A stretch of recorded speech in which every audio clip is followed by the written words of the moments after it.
संक्रांति के दिन मनसा दह पुराए ए हो मनसा दह पुराए हो सजनवा झमक हल जाइबे।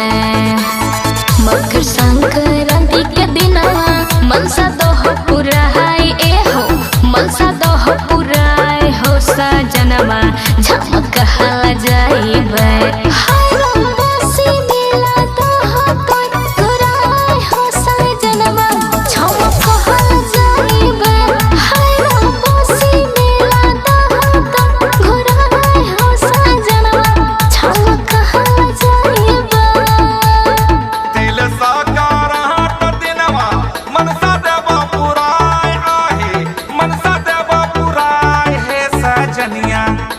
काल जाइबे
रील लब बनाई ए हो रील लब बनाई हो सजनवा चमक हल जाइबे।